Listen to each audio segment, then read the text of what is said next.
आइए बच्चों, हम अगली मश्क हल करते हैं। मश्क की सेट नंबर 4.4, जो कि हमारे मसावी निस्बतों के उसूल पर मबनी है ना।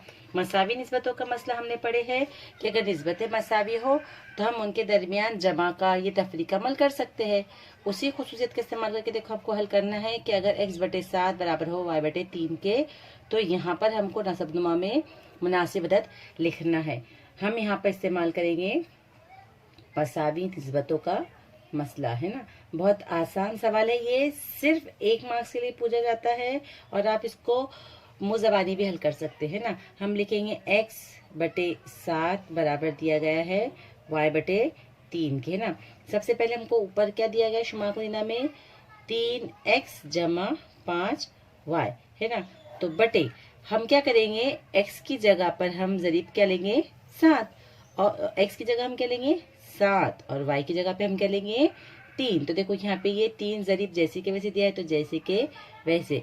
और x की जगह पे x की मसावी निस्बत के नीचे शुमार कुनिंदा क्या है 7, तो यहाँ हम लिखेंगे 7 जमा ये 5 सवाल का जैसे के वैसे, और y की मसावी निस्बत के लिए हम क्या लिखेंगे 3, है ना। सिंपल, आसान है। अब इसको हम हल कर लेते, तो क्या हो जाएगा 7 दिया 21 बटे 5 दिए 15। तो यहाँ पर आ जाएगा हमारी पहली खाली जगह में आ जाएगा 3x जमा 5y बराबर 7 दिए 21 जमा 15। हम 21 और 15 की जमा कर लेंगे, है ना। तो 21 और 15 की जमा किए तो क्या आ गया, ये बराबर आ गया 36। तो ये आई हमारी पहली खाली जगह में 36। इसी तरीके से हम दूसरा भी पता कर सकते हैं। दूसरा जो आपको दिया गया है, देखो दूसरा क्या है 7x नफी 9y, है ना। तो ये 7 जैसे के वैसे, x की जगह पे मैं क्या रखूंगी ये वाला, है ना, ये वाला 7, और y की जगह पे ये वाला 3। तो ये हो जाएगा 7 नफी ये 9 सवाल का हमारा, और y की जगह पे रखी हमने 3।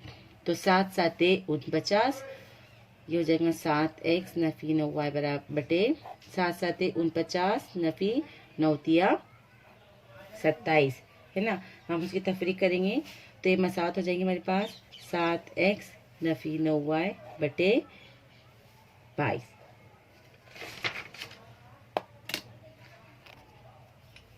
यहाँ पर हमने कीमत रख दी है 7x नफी 9y में x की जगह पर 7, y की जगह पर 3। तो ये हो गया 7x नफी 9y बटे 7 7 7 7 49 नफी 9 तिया 27। और जब 49 में 27 जाएगा तो हमारा जवाब आएगा 22। तो हमारी दूसरी खाली जगह में इस तरह से हमको अदद मिल गया 22, ठीक है। आइए बच्चों, सवाल नंबर 2 की तरफ बढ़ते हैं। सवाल नंबर 2 है 5m नफी 3n बराबर 3m जमा 4n, है। देखो हमको निस्बत ना देते हुए यहाँ क्या दे दी गई, एक मसावत m और n की सूरत में, और फिर उसके बाद हमको ये पता करना है ना। यानी यहाँ पर हमारा एक काम ये बढ़ गया है कि हमको पहले दी हुई मसावत से हमको m और n की निस्बत तैयार करनी है ना। तो सबसे पहले हम दी हुई मसावत को लिख लेते हैं कि 5m नफी 3n बराबर 3m जमा 4n। मसावत हासिल करने के लिए हम जो m वाले हैं ना उनको बराबर की अलामत के एक जानिब जमा करते हैं, और n वालों को हम बराबर की अलामत के दूसरी जानिब जमा करते हैं ना। तो देखो बच्चों, ये क्या हो जाएगा 5m, ये जमा के 3n को मैं इधर बुलाऊंगी तो ये हो जाएगा नफी के 3m, और यहाँ पे 4n पहले से है, ये हमने नफी n को उस जानिब भिजाए तो ये हो गया जमा का n। तो इसको हमको मिलेगा हल करने पे 5 में से 3 गए तो ये बचेंगे 2m बराबर 4n, और 1n कितने हो जाएगा 5n। अब हम यहाँ से m और n की निस्बत आसानी से निकाल सकते हैं। m बटे n बराबर ये 5 ऊपर और ये 2 इधर का ज़रूर में इधर आकर क्या हो गया तकसीम। तो सबसे पहले हमने मालूम कर लिए m बटे n बराबर 5/2, है ना। अब हम हमारे पहले ज़िमनी सवाल पे आते हैं। हमको चाहिए m का मुरब्बा और n का मुरब्बा। तो हम यहाँ पे तरफ़ैन का क्या कर लेंगे, मुरब्बा करने पर m बटे n बराबर दिया गया है 5/2। हम करेंगे तरफ़ैन का मुरब्बा करने पर। ये साइड में आपको लिखना ज़रूरी है, आपको याद रहेगा कि आपने कौन सा अमल किए थे, ठीक है। तो ये हो जाएगा m का मुरब्बा बटे n का मुरब्बा बराबर 5 का मुरब्बा 25 2 का मुरब्बा 2 दूनी 4, है ना। अब हमको मालूम क्या करना है, m को 2 जमा n को 2 और m को 2 नफी n को 2, यानी हमको क्या करना है, अमले तरकीब व तफसील, है ना। तो आप यहाँ पे लिखेंगे कि अमले तरकीब वो अमले तफसील से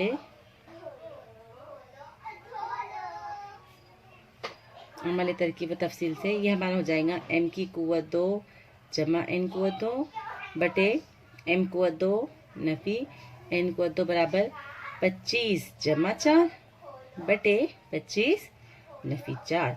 इसको हल कर लिए, 25 में 4 मिलाने पे हासिल जवाब आ गया 29 बटे 25 में से 4 गए तो बचेंगे 21। ये आगे मुख्तसर नहीं हो सकता, तो यहाँ पर आके हम रुक जाएंगे, है ना। तो पहला जवाब आ गया हमारा 29 बटे 21। इसी तरीके से देखो दूसरा ज़िमनी सवाल आपके पास दिया गया है। दूसरे में हमको क्या मालूम करना है, 3m जमा 4n बटे 3m नफी 4n, है ना। यहाँ पर भी हम क्या करेंगे, शुरुआत करेंगे m बटे n से। m बटे n की निस्बत हमने ऊपर मालूम किए थे, तो आई थी हमारे पास 5 बटे 2, है ना। अब m को ज़र्ब करेंगे हम 3 से और n को ज़र्ब करेंगे 4 से, है ना।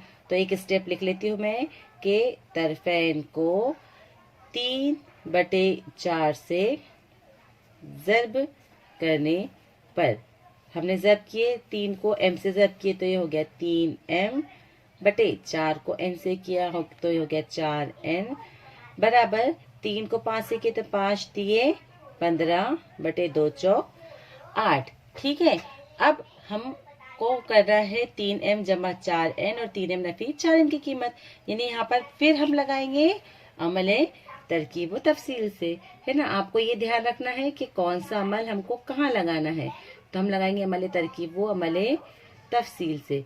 ये अमल लगाने के बाद हमारा जवाब आसानी से यहाँ पर आ जाएगा कि 3m जमा 4n बटे 3m नफी 4n बराबर, है ना, 15 जमा 8 बटे 15 नफी के 8।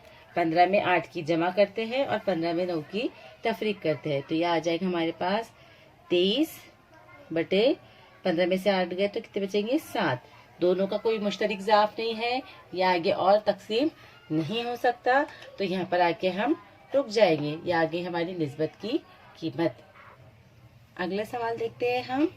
सवाल किस तरह की नौयत है सवाल की कि अगर आपके पास एक निस्बत दी हुई है ना, एक तनासुब दिया गया है और हमको दिया गया है कि x y z की कीमत बराबर नहीं है 0 के, तब दिखाइए कि हर निस्बत की कीमत 1 है। बहुत आसान सवाल है, दिखने में बहुत बड़ा नज़र आता है, बच्चे कंफ्यूज हो जाते हैं, है ना। आपको क्या करना है बच्चों कि देखो हम जो दिया है वहाँ से शुरुआत करते हैं। हमको एक निस्बत दी गई है x y और z की सूरत पे, और हमको क्या बताना है कि हर निस्बत, है ना। तो हम यहाँ पर हर निस्बत के लिए इस्तेमाल करेंगे मसावी निस्बतों का मसला, है ना। हम लिखेंगे मसावी निस्बतों के मसले से आपकी हर निस्बत बराबर हो जाएगी। अब हम दिए हुए इसके ऊपर हमारे दिए हुए निस्बत पे हम आमाल कर सकते, तो मैं यहाँ पर पहली, दूसरी और तीसरी तीनों निस्बतों की मैं करूँगी जमा। तो शुमार के अंदर की जमा कर रही हूँ मैं x जमा y जमा z बटे। अब हम नसबनुमा पे गौर कीजिए। पहला नसबनुमा है ये 3x Nafi y Nafi z। दूसरा नसबनुमा है आपके पास 3y Nafi z Nafi x। और तीसरा नसबनुमा है हमारे पास 3z Nafi x Nafi y।